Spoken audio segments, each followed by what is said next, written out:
Look, with a new policy and with a further deep dive into the climate change agenda come new regulations, new costs, and that's one of the issues that we're dealing with right now.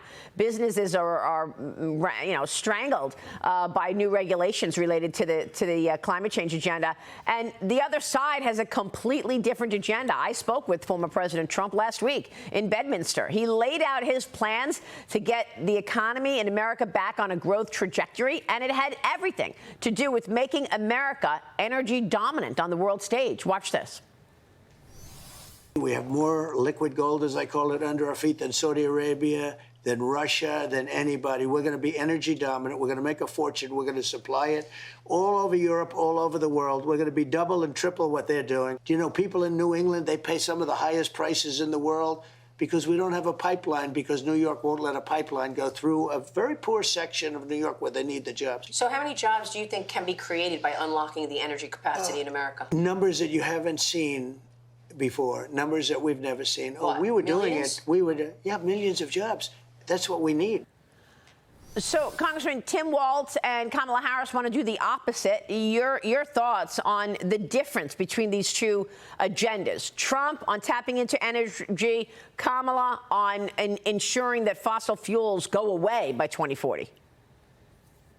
There's no question about it. Donald Trump is right. He's correct on this. Day one of the Biden-Harris administration, they declared war on fossil fuels, resulting in higher gas prices, resulting in the inflation that Georgians are experiencing right now. We are struggling. The average Georgian is struggling to buy groceries, to pay for their gas. And now they want to bring these California policies to Georgia. We don't want California and Georgia. I can tell you that.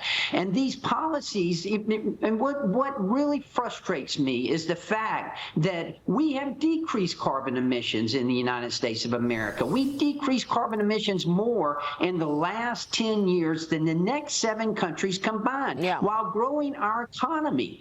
And yet we don't get any credit for that whatsoever. The fossil fuel industry's done a great job of decreasing carbon emissions, and they will continue through innovation if we would just let them. It's a great point. And we should point out that the reason that we are seeing that decline in terms of fossil fuels is because of efforts by corporate America. It's not a federal mandate, but corporate America has taken the lead on that. I'm with Emily Demonich this morning. Emily, jump in.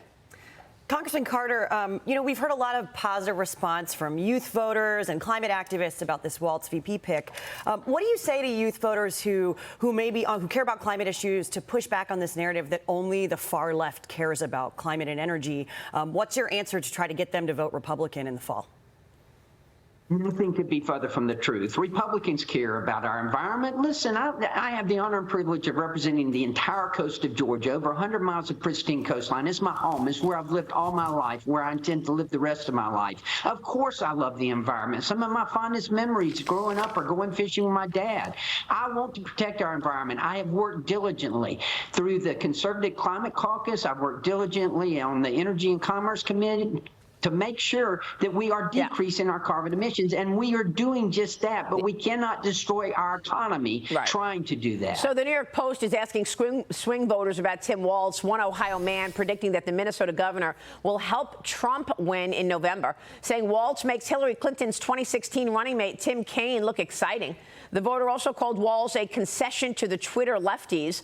A CBS News YouGov poll finds former President Trump leads Vice President Kamala Harris in your home state of Georgia. Trump is up by 3 points. Both candidates recently holding rallies there in Atlanta. Congressman, do you think this stays going into November?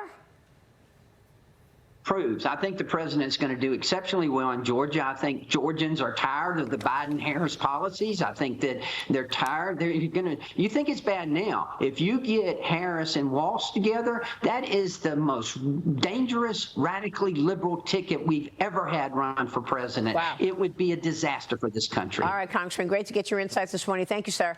Congressman Buddy Carter joining us.